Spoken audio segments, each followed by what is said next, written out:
அஸ்ஸலாமு அலைக்கும். எல்லாரும் சும்மா இருக்கிறீங்களா? ஒரு வீடியோ பார்த்துருப்போம் நம்ம எல்லாரும். என்னண்டா எங்களோட ஆசிஃப் அஸ்லம் தெரியும் எல்லாருக்கும். கொழும்புல சாப்பாடுகள் அப்படி உதவியல் இப்போ ஒரு ஹோட்டல் மாய் ஒன்று சின்ன ரெஸ்டாரண்ட் மாய் ஒன்று திறந்து ஏழைகளுக்கு உணவு கொடுத்துட்டு இருக்கிறாரு. இவர் எங்களோட முலாஃபிர் மாமா கினியா அவளிருந்து நடந்த முலாஃபிர் மாமாவை கண்டிருக்கிறார். நேற்றோ நைட்டோ தெரியா, நான் காலையில் தான் வீடியோ பார்த்தேன். அப்போ முலாஃபிர் மாமாவை கண்டு ஏதோ பேசியிருக்கிறார். என்னென்ன எப்படி பேசியிருக்கிறாருன்னு சொன்னால், ஏன் வந்தீங்க, இது என்ன உங்களுக்கு தேவையில்லாத வேலை சொன்னால், அவரும் சொல்லியிருக்கிறார் போல் ஊருக்கு நான் சில கோரிக்கைகளை நிறைவேற்றணும். அப்போ சில விஷயங்களை நிறைவேற்றுறதுக்காக சில திட்டங்களை முன்னெடுத்து நான் இந்த நடபவனியை நடந்து வாரேன் இலங்கையை சுற்றிட்டு. அப்போ இதுக்கு இவர் ஆசிஃப் அஸ்லம் உதவி செஞ்சாரோ என்ன செஞ்சாரோ தெரியா, அதை கொஞ்சம் கொச்சப்படுத்துகிற விதமாக ஊர்க்காரனெல்லாம் சேர்ந்து இவன் அனுப்பிக்கிறானோ, இவன் 2 பிள்ளைக்கு தகப்பன், இன்னொரு மீன் பிடிக்கிறவர், அப்படி இப்படின்னு சொல்லி ஒரு வீடியோ ஒன்று போட்டிருக்கீங்க. இப்போ ஆசிஃப் அஸ்லம் இப்போ ஊர்க்காராக்கள் எல்லாம் பேனர் அடித்து நீங்கள் பேய்த்துட்டு வாங்க என்று யாரையும் சொல்கிறல.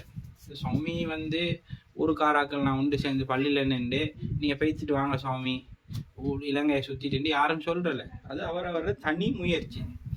இப்போ சுவாமிக்கு பிறகு ஏன் எல்லாரும் நடக்கிறீங்கன்னு கேட்டால் ரூட் கிளியர். இப்போ ரூட் கிளியர்னு சொன்னால் ஒரு அட்ராக்ஷன் வரணும்னு சொன்னால் நடக்கத்தான் வேணும். நடந்தால் தான் ஒரு மக்களோட பார்வையெல்லாம் அவரோட பக்கம் திரும்பும். மாமா நடந்தது முட்டாள்தனம்னு சொல்கிறீங்க.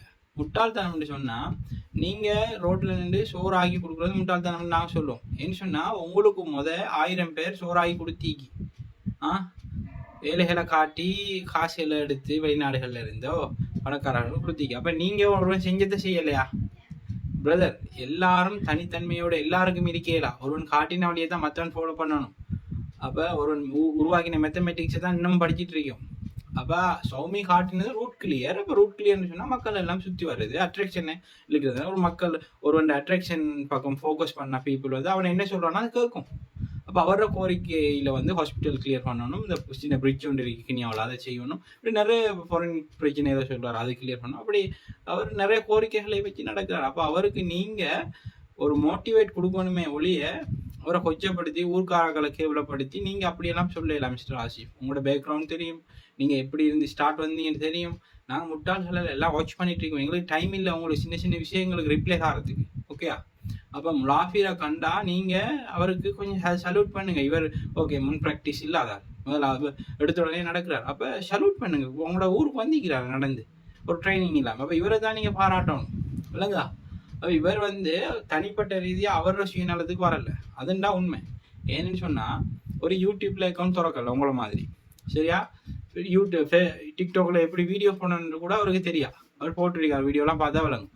அப்போ இப்படியான ஒரு மனுஷன் இப்படி நடந்து வரக்குள்ள கொஞ்சம் உணர்வை மதிச்சு, இப்போ ஒருவன் நடக்க போறேன்னு சொன்னால் நாங்கள் ஊர் மக்கள் எல்லாம் பிடிச்சி இழுக்கிறவா சுவாமி நடக்கிறான் நீ ஏன் நடக்க போறான்னு கேட்கலாமா? அது ஒருவன் தனி உரிமைடாப்பா. தனிமையில் ஒருவன் என்ன முடிவு எடுக்கிறானோ அது அவனுக்கு சார்ந்தது, அதை யாருக்கும் தடுக்கலாம். இது ஃப்ரீடமான கண்ட்ரி. அப்போ நீங்கள் ஏதோ கேவலப்படுத்துகிற மாதிரி அவருக்கு சிம்பத்தியை நீங்கள் காட்டுற மாதிரியும் நீங்கள் பெரிய புத்திஜீவி மாதிரியும் அவருக்கு நேற்று நைட் வீடியோ போட்டிருக்கீங்க.